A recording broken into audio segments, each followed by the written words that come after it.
तो वेलकम दोस्तों, दी cosmic bro के इस यूट्यूब चैनल में आपका स्वागत है। जैसे कि आप सब जानते हैं, स्पाइडरमैन की बैक स्टोरी हम सबको पता है, लेकिन क्या आपको पता है कॉमिक्स के यूनिवर्स में स्पाइडरमैन की ऐसी स्टोरी देखने को मिलती है जहां स्पाइडरमैन का एक बेटा भी है जिसे स्पाइडरमैन जैसी ही सुपर पावर्स मिली है। तो इस स्पाइडरमैन की यूनिवर्स में हमें स्टोरी के स्टार्ट में देखने को मिलता है न्यूयॉर्क सिटी में बहुत सारे रोबोटिक मॉन्स्टर्स ने अटैक कर दिया है और सिटी में काफी अफरा तफरी मची हुई है। और यहाँ मैरी जेन भागती हुई जख्मी स्पाइडरमैन को बचाने के लिए ब्रिज के पास आती है। तभी ब्रिज पर सैकड़ों रोबोट्स अटैक करने आ जाते हैं। स्पाइडरमैन मैरी जेन को वहाँ से जाने के लिए कहता है, लेकिन मैरी जेन के जाने से पहले सभी विलन्स उस पर अटैक कर देते हैं और मैरी जेन की सडनली डेथ हो जाती है। स्पाइडरमैन एमजे को नहीं बचा पाता और दोनों ब्रिज से नीचे पानी में गिर जाते हैं। सीन शिफ्ट होता है और हमें 12 साल बाद की स्टोरी दिखाई जाती है, जहां स्पाइडरमैन का बेटा बेन अभी उसके टीनेज ईयर्स में है और बेन अभी आंट मे के साथ रहता है।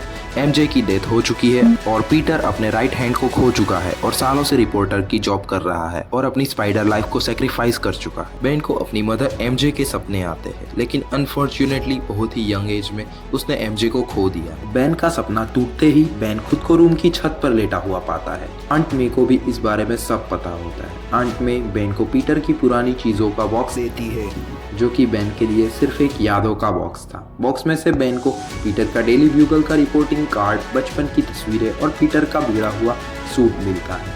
सीन शिफ्ट होता है और रोबोटिक आर्मर के पीछे छिपे विलन का फेस दिखाया जाता है, जो कि पीटर के ब्लड से खुद को हील करना चाहते हैं।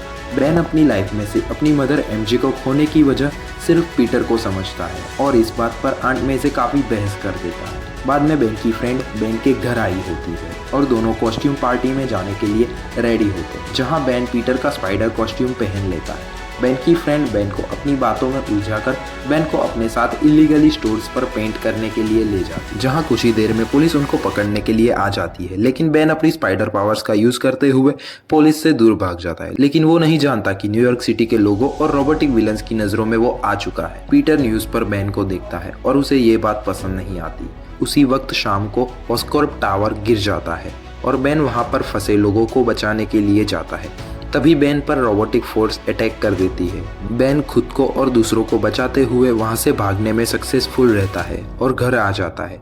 घर पर आते ही पीटर बेन से मिलता है और पीटर बेन को स्पाइडर कॉस्ट्यूम उतारने के लिए कहता है और एक नॉर्मल लाइफ जीने के लिए समझाता है, लेकिन दोनों एक दूसरे की बात नहीं मानते और दोनों के बीच लड़ाई हो जाती है। तभी पीटर के घर में ब्लास्ट होता है और रोबोटिक विलन पीटर पर अटैक कर देते हैं और खुद को हील करने के लिए उन्हें पीटर का खून की जरूरत थी, तो पीटर को ले जाते हैं। बेन रोबोटिक विलन कैडावेरस के सामने कुछ नहीं कर पाता और बस देखता ही रह जाता है। बेन की फ्रेंड फेया बेन के पास आती है और दोनों डिसाइड करते हैं कि अब इस सिचुएशन में उन्हें सिर्फ एक ही इंसान बचा सकता है और वो है टोनी स्टार्क। बेन और फेया स्टार्क इंडस्ट्रीज जाते हैं टोनी से मिलने के लिए, लेकिन दोनों को गेट से ही भगा दिया जाता है। लेकिन क्योंकि पीटर टोनी का फेवरेट था, इस वजह से स्टार्क इंडस्ट्री की करंट सीईओ बेन पार्कर को जानती है और दोनों को टोनी से मिलने के लिए ले जाती है। रास्ते में बेन और फेया को बाकी एवेंजर्स के स्टेच्यू दिखते हैं, लेकिन वो सब एग्जिस्ट नहीं करते। दैट मीन्स बाकी के एवेंजर्स का यहाँ दी एंड हो चुका है। बेन अब टोनी से मिलता है, जो कि अब काफ़ी बुढ़ा हो गया है और हमेशा नशे की हालत में होता है और स्टार्क इंडस्ट्रीज के बेसमेंट में रहता है।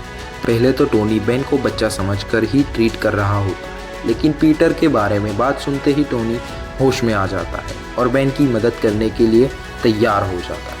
टोनी बेन और फेया को बताता है जब स्टार्क इंडस्ट्रीज की शुरुआत हुई थी तब पीटर के फादर रिचर्ड पार्कर यहाँ साइंटिस्ट थे।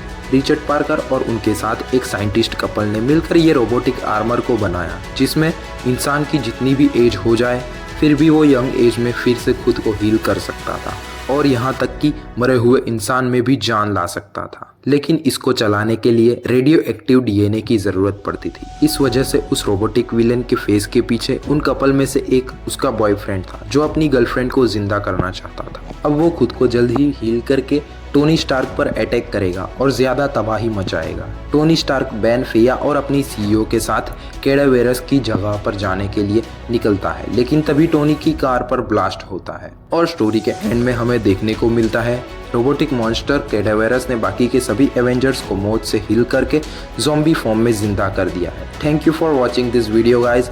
और अगर आप इस वीडियो की स्टोरी आगे कंटिन्यू करना चाहते हो तो कमेंट सेक्शन में बताएं और लाइक करें वीडियो को। और तब तक के लिए हकूना मटाटा।